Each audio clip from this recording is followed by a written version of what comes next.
Ok. Hoje eu vou conversar com a Samantha Lodge. É Lodge ou Lodi? É Lodi. Samantha Lodge. Samantha, você é uma bruxa? Às vezes.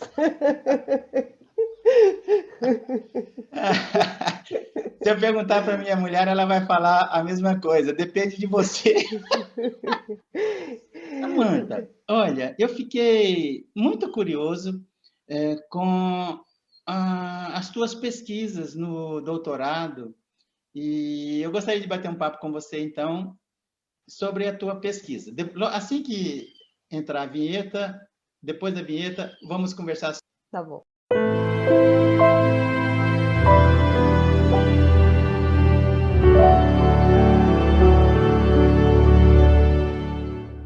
Então, como eu falei na abertura, eu conversei um pouquinho com a Samantha, perguntei para ela se ela era uma bruxa, e ela respondeu de uma forma bem humorada, mas, assim, eu tinha combinado com ela na prosa prévia bater um papo sobre a tese do doutorado dela que ela fez na Universidade Estadual de Campinas. Então, Samantha, qual foi o objeto da tua pesquisa no doutorado? Oi, Deodato. Eu quero agradecer o convite para estar aqui com você. Eu tenho acompanhado o seu programa e tenho gostado muito, então é um prazer estar aqui. No doutorado, eu pesquisei duas mulheres, na verdade, eu fiz dois estudos, né, histórico-biográficos, de duas revolucionárias e educadoras. Eu trabalhei com a Louise Michel, uma francesa, e trabalhei também com a russa Nadezhda Krupskaya, né? Então, essas foram os meus objetos de pesquisa na tese intitulada Entre a Pena e a Baioneta, Louise Michel e Nadezhda Krupskaya, Educadoras Revolucionárias. Então, essa foi a ideia, né, o desenvolvimento dessa tese de doutorado. Ok. Para quem nunca ouviu falar nas duas, Samantha, por gentileza, contextualiza no tempo e no espaço. No espaço você já começou a falar, uma era francesa, a outra russa, né? Mas contextualiza. Em que época viveu a francesa? Em que época viveu a russa? E, por gentileza, já antecipa aí o contexto histórico. O que estava acontecendo na França e o que estava acontecendo aí, você vai falar, né? Um tempo depois, na Rússia. Contextualiza, por gentileza. Claro. Bom, então eu peguei primeiro a Louise Michel. A Louise Michel foi uma francesa que viveu de 1830 até 1905. Ela é muito conhecida na França, né? Inclusive ela é a única mulher a dar nome a uma estação de metrô, né? Que da cidade de Paris. E a Louise Michel, ela fica muito conhecida principalmente pela participação que ela teve na Comuna de Paris em 1871, né? Comuna de Paris, que esse ano estamos todos comemorando os 150 anos, né? Dessa experiência revolucionária que ainda é tão pouco conhecida ainda aqui no Brasil, né? E que tem sido debatido. Então, a Louise Michel, ela nasce, né, em um castelo, ela vai ser filha da arrumadeira desse castelo, e há uma dúvida, né, se ela é filha mesmo do castelão ou do filho dele. Ela cresceu como se fosse neta desse castelão, e ela teve acesso à educação, coisa que não era muito comum naquele período. E ela teve uma boa educação, na época uma educação liberal, uma vez que o avô gostava muito de ler Voltaire, Rousseau. Então ela cresce, né, nesse espírito do século XIX, pensando em liberdades e se opondo, né, ao Império, mais precisamente à figura, inclusive, de Napoleão III, né? A Louise Michel, ela não recebe, de fato, o nome dessa família, mas num determinado momento, quando os seus avós morrem, ela precisa trabalhar para sobreviver, e ela vai ser professora. Ela se recusa a ir para o ensino público, porque você tinha que prestar um juramento a Napoleão Bonaparte, e ela se recusa a fazer isso. Ela começa uma experiência que vai refletir em outros educadores de ensino vivo, né, em escolas livres, pensando uma outra proposta. Ela vai se envolver com poesia, inclusive as primeiras poesias, né, que ela escreve, ela manda para o Victor Hugo, é ele que vai ser o correspondente dela por quase toda a vida, e ela se envolve nos feitos da Comuna de Paris, ela vai, né, ser um dos destaques dentro da Comuna de Paris, lutando aí como membro da Guarda, né, Nacional naquele período, agindo intensamente nos 72 dias de Comuna de Paris. De lá ela vai ser exilada, ela fica um tempo na Nova Caledônia, e quando ela volta para a França, né, em 1880, ela volta já como militante anarquista, e ela passa os últimos anos da vida dela fazendo essa militância, né, falando sobre educação, sobre emancipação da mulher, sobre o combate ao Estado, né? Então essa é um pouquinho a Louise Michel. Já a Nadezhda Krupskaya, ela vai ser uma russa, né, como eu falei, ela vive entre 1869 e 1939. E a Krupskaya, a princípio, ela tem uma inspiração meio tolstoiniana e depois ela abandona quando ela conhece Karl Marx. Ela acha que o Karl Marx vai ser o guia seguro da vida dela e ela se envolve na militância com os trabalhadores, né? Nesse período, ela já vai ser presa, né, por fazer propaganda política aos trabalhadores, vai para o exílio.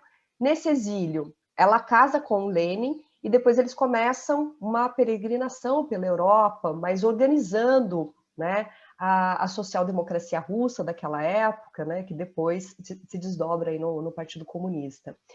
A Krupskaya também teve acesso à educação e vai trabalhar também como professora. E ela vai estar vinculada principalmente às escolas dos operários, né? Então, ela trabalhava fortemente com isso. Quando nós temos o 1917, né, o ano da Revolução Russa, ela volta, né, para São Petersburgo e lá ela participa, né, de todas as ações que levam à Revolução, fazendo parte, então, depois também deste governo que se forma, né, do governo soviético. E aí atuando tanto na propaganda comunista como na questão educacional, nas experiências educacionais. Ela vai ser considerada a primeira pedagoga marxista, né? A primeira mulher a unir o marxismo com a educação. Ok. Fala um pouco mais sobre a Comuna. A Comuna de Paris, ela foi um feito popular, né? Então, há muitas tentativas, né, de denominação, e eu acredito que a gente possa colocar como um governo popular. Nós não tínhamos uma única tendência dentro da Comuna de Paris, né? A gente tem que lembrar que o Napoleão III ele começa uma guerra contra a Prússia em 1870. A França começa a sofrer sucessivas derrotas, algumas cidades vão sendo tomadas, é um período complicado, até que Napoleão vai ser preso, né? Ele vai ser preso em campo de batalha, e em setembro de 1870, a França começa a chamada Terceira República. E havia muita euforia naquela época, né? Queda do Império, pensava-se uma república participativa, democrática, e isso não acontece. E uma coisa que se esperava também da república é que ela saísse da guerra, né? E os novos governantes, que na sua maioria ainda faziam parte dessa monarquia, eles começam a fazer uma série de acordos para entregar algumas cidades francesas como Paris, e o povo de Paris resiste. Diz que eles não estariam na mão dos prussianos. E aí que nós temos o feito da Comuna de Paris, né? Quando a população toma as rédeas da cidade, né? Permite que os governantes que não estivessem de acordo saíssem de lá, tanto é que eles vão formar uma nova capital em Versalhes, e aí nós começamos a ter um governo autogestionário, né, que nós chamamos de Comuna de Paris. Então, eles fazem mudanças drásticas, né, nesse momento, em termos de direitos trabalhistas, de organização, de educação laica, educação para todos, acesso à arte, à cultura, são várias frentes, né, em que a Comuna de Paris começa a atuar. E aí a Louise Michel está à frente, né, com outras mulheres e outros participantes também nesse momento. Samantha, na medida que a gente está proseando aqui, eu estou pensando assim na época em que uma e outra, em que elas viveram. No final do século XIX, 1890, por aí, elas chegaram a se conhecer? Não, eu não encontrei nenhuma evidência que elas se conheceram, Leonato. Não encontrei nada específico. Elas conheceram pessoas em comum, né? Ok. Uma delas que a gente sabe que é o Paul Lafargue, né? Então, nós temos relatos das duas ali conversando com ele, mas elas diretamente eu não encontrei. Já vou falar um pouco mais sobre isso. Eu estou pensando aqui o seguinte: uma vivenciou um momento histórico que foi a Comuna de Paris, em 1871, agora eu estou colocando a data com mais exatidão, e a outra, a Revolução Russa de 1917. E aí, você trabalhou uma aproximação no trabalho, na vida, nas posições políticas das duas, entre as duas, e você fez isso por intermédio de estudo de terceiros, como é que foi isso? Tá. Na verdade, o que eu encontrei entre as duas e trabalhei é o que eu chamo de convergências educacionais, né? Então, como eu estava trabalhando principalmente dentro da Faculdade de Educação na Unicamp, esse era o meu foco, era chegar nas questões educacionais e nessas convergências que elas têm. Então, encontrei duas mulheres que no século XIX tiveram acesso à educação, que tornaram-se educadoras, que foram revolucionárias, né? E que propagavam essa educação e os direitos iguais para todos, né? Então, eu acabo pegando principalmente os aspectos educacionais, embora elas tivessem, né, correntes distintas. A Louise Michel, declaradamente anarquista, e a Krupskaya, declaradamente, né, comunista. E dentro dessa proposta educacional das duas, eu encontrei alguns elementos, né? Embora sejam dois caminhos distintos, embora sejam duas revoluções, dois contextos, dois países diferentes, né? Que nós temos, eu encontro nelas uma vontade de transformação social, uma vontade de construir uma sociedade mais justa, né? Então, encontro isso também fortemente. E muitas vezes a construção dessa sociedade mais justa, né, essa oposição às injustiças do capitalismo, aparecem nas duas. E quais são os elementos que elas reforçam muitas vezes, né? A questão da solidariedade aparece muito forte nas duas, coletivismo, conscientização e emancipação. Então, elas estão numa perspectiva que levam, né, a vermos esses conceitos como base do trabalho delas: solidariedade, coletivismo, conscientização, emancipação, independente, né, de sexo, independente de classe social. Então, os elementos, né, que acabam se repetindo nessas duas educadoras é justamente a ideia da solidariedade, do coletivismo, a conscientização e a emancipação. Então, isso eu encontro nas chamadas convergências educacionais, né, dentro do pensamento, tanto da Louise Michel como da Nadezhda Krupskaya. Ok, muito bom. E no desenrolar da tua pesquisa, você conseguiu fazer uma aproximação do pensamento, sob o ponto de vista da educação, das duas, para o século XXI? Bom, eu, na verdade, busco, com base, né, nesses conceitos que eu te falei, de solidariedade, coletivismo, conscientização e emancipação, uma relação com o que nós temos em termos de educação, né? E eu acho que nós não conseguimos chegar ainda, mesmo aqui no século XXI, à prática desses elementos. Mas isso é muito óbvio, né? Porque eu acho que boa parte das nossas instituições, principalmente essas instituições relacionadas a uma educação estatal, né? E aí eu não vou usar pública de propósito, mas por essa educação estatal, ela vai cercear alguns desses elementos, né? Porque um povo conscientizado e emancipado tem plena clareza, né, do desenvolvimento da sociedade, dos caminhos, das possibilidades de mudança, e eu acho que isso não é interessante mesmo, né, ao governo. Então, nós não conseguimos isso. Se eu falar ainda em coletivismo e solidariedade, menos ainda, né? O que a nossa sociedade não tem hoje, é raríssimo encontrarmos, é esses elementos de coletivismo e solidariedade, né? Então, no momento em que o que mais vale é a competição, né, onde muitas vezes nós escutamos ainda discursos meritocráticos, a solidariedade não vai existir. Então, falta, né, ainda elementos tão caros que foram colocados por essas educadoras revolucionárias, ainda aqui no nosso século XXI. E se nós pensarmos o caso do Brasil ainda, que absurdamente ainda tem índices, né, de analfabetismo, ou ainda de analfabetismo funcional, então é uma situação ainda bem complicada a nossa. Nem vou entrar aqui no mérito da desvalorização da ciência que tem acontecido nos últimos tempos, né?